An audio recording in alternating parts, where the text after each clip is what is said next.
lecture, épisode 7, ça commence maintenant. Cro-Blanc est né dans le Grand Nord canadien où il découvre l'impitoyable loi de la nature. En grandissant, il va également faire l'apprentissage de la cruauté des hommes, ces dieux menaçants auxquels il accepte de se soumettre. Une nouvelle fois, le protagoniste du roman de Jack London est un animal, un chien-loup. L'originalité de cette histoire réside dans le point de vue. Le monde des hommes est vu à travers le regard d'un animal. Nous partageons ses émotions, nous vivons ses aventures de liberté et de servitude, de souffrance, de combat, d'amour filial.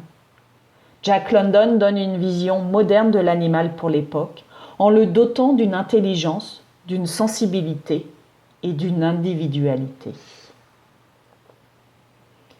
Ce fut à Fort Yukon que Cro-Blanc vit les premiers hommes blancs. Comparés aux Indiens qu'il avait connus, ils lui semblèrent des êtres d'une autre espèce, une race de dieux supérieurs. Son impression fut qu'ils possédaient un plus grand pouvoir, et c'est dans le pouvoir que réside la divinité des dieux.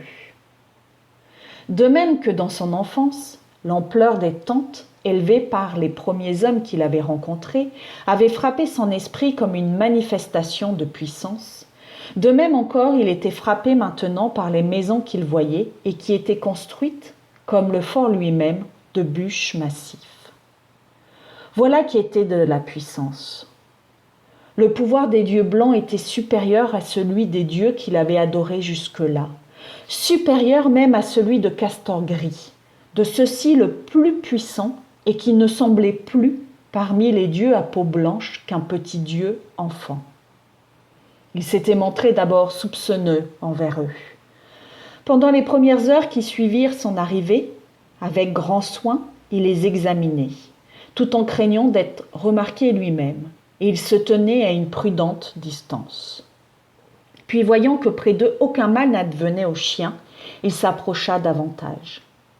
Quand les dieux blancs tentaient de s'approcher de lui, il montrait les dents et se reculait. Pas un ne réussit à poser sa main sur lui. Et si quelqu'un avait insisté, ce n'eût pas été sans dommage. Cro-Blanc connut bientôt qu'un petit nombre de dieux blancs, pas plus d'une douzaine, étaient fixés en cet endroit. Tous les 2 ou 3 jours, un grand vapeur qui était une autre et colossale manifestation de puissance, accostait au rivage et demeurait quelques heures. D'autres hommes blancs en descendaient à terre, puis se rembarquaient. Le nombre de ceux-là semblait être infini. En un seul jour, Cro-Blanc en vit plus qu'il n'avait vu d'Indiens dans toute sa vie. Et les jours qui suivirent, les hommes blancs continuaient à arriver par le fleuve, à s'arrêter durant quelques instants, puis à repartir sur le fleuve et à disparaître. Mais où Jack London a-t-il puisé son inspiration pour écrire L'appel de la forêt et Cro-Blanc ? L'écrivain s'est inspiré de son expérience de chasseur d'or.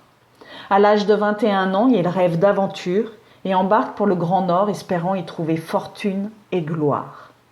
1 an plus tard, il est de retour à San Francisco, les poches toujours vides, mais des souvenirs et des histoires plein la tête.